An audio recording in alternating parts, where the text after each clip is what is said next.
భగవద్గీత 18 అధ్యాయములు 700 శ్లోకముల తాత్పర్యమే ఈ సంపూర్ణ భగవద్గీత.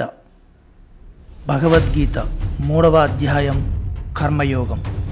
కర్మయోగి కర్తవ్య కర్మలను చేయకుండుట యోగనిష్టా ప్రాప్తికి బాధకమనియు, సాంఖ్యయోగి సిద్ధి ప్రాప్తి కొరకు కర్మాచరణమును బాహ్యముగా త్యజించుట గౌరవమనియు తెలిపెను. ఇప్పుడు అర్జునుని కర్తవ్య కర్మల యందు ప్రవృత్తినిగా చేయుటకై వివిధ కారణముల ద్వారా కర్మాచరణం యొక్క ఆవశ్యక స్థితిని నిరూపించుటకు మొట్టమొదట కర్మత్యాగము సర్వదా ఆశక్యమని తెలుపుచున్నాడు.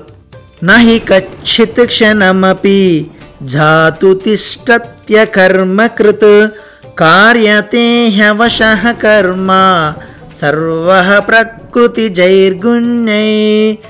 ఏ మనుష్యుడైనను ఏ కాలమునందైనను క్షణమాత్రము కూడా కర్మను ఆచరింపకుండా ఉండలేడు. ఇందు ఎట్టి సందేహమునకును తావులేదు. ఏలనన మనుష్యులందరూ ప్రకృతి జనితములైన గుణములకు లోబడి కర్మలను చేయుటకు బాధ్యులగుదురు. ప్రతి వ్యక్తియు కర్మను ఆచరింపవలసియే యుండును. ఏ మనుష్యుడైనను ఏ కాలమునందైనను క్షణమాత్రము కూడా కర్మ చేయకుండా ఉండలేడు. ఈ వాక్యం యొక్క ఆంతర్యమేమి?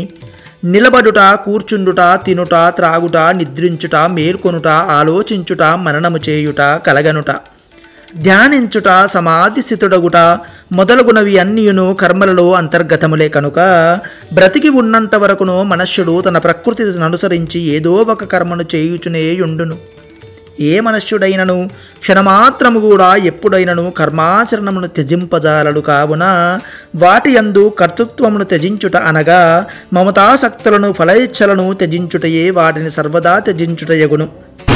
ఇచట కచ్చిత్ అన పదములో గుణాతీతుడైన జ్ఞానియును చేరున. గుణాతీతుడైన జ్ఞానికి గుణములతో గాని వాటి కార్యములతో గాని ఎట్టి సంబంధము ఏమాత్రము ఉండదు. అతడు గుణములకు వశుడై కర్మలను ఆచరించునని చెప్పజాలము. గుణాతీతుడైన జ్ఞాని కచ్చిత్ అన పదములో చేరడు.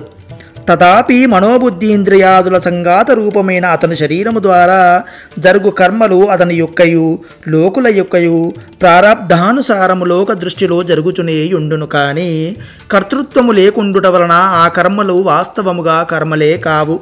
మనోబుద్ధీంద్రియాదుల సంఘాత రూపమైన శరీరమును కచ్చిత్ అను పదమునందు చేర్చుటలో ఎట్టి దోషము లేదు. ఏలననా అది గుణముల కార్యమగుట వలన గుణములకు అతీతము కాదు. ఆ శరీరమునకు సర్వదా అతీతుడగుటయే జ్ఞాని గుణాతీతుడగుట యగును. ఇచట సర్వః అను పదమునకు అర్థమేమి? వారు గుణములకు వశులై కర్మలను చేయుటకు బాధ్యులగదురు అని అనుటలోని ఆంతర్యమేమి?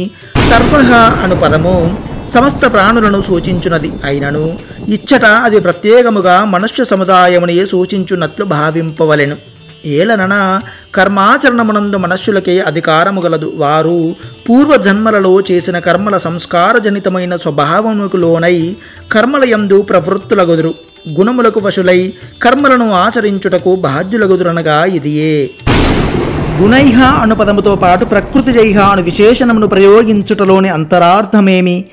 కపిల సాంఖ్యమునందు గుణముల సామ్య వ్యవస్థను ప్రకృతి అని పేర్కొనడం జరిగినది. కానీ భగవానుని దృష్టిలో సత్వరజోస్తమో గుణముల ప్రకృతి యొక్క కార్యములు. ఈ విషయమును స్పష్టపరచుటకే భగవానుడు ఇచ్చట గుణైహాను పదముతో పాటు ప్రకృతి జైహాను విశేషణమును ప్రయోగించెను.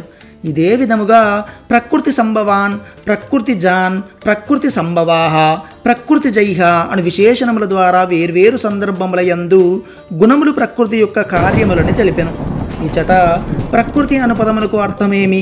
సమస్త గుణముల వికారముల యొక్క సముదాయ రూపమైన జడ జగత్తునకు కారణభూతమైనది మూల ప్రకృతి. అది అనాది సిద్ధము. దానిని అవ్యక్తము, అవ్యాకృతము, మహాద్బ్రహ్మము అని పిలుతురు. ఆ మూల ప్రకృతిని ఇచట ప్రకృతి అనే శబ్దమును సూచించును. కృష్ణాయ వాసుదేవాయ హరయే పరమాత్మనే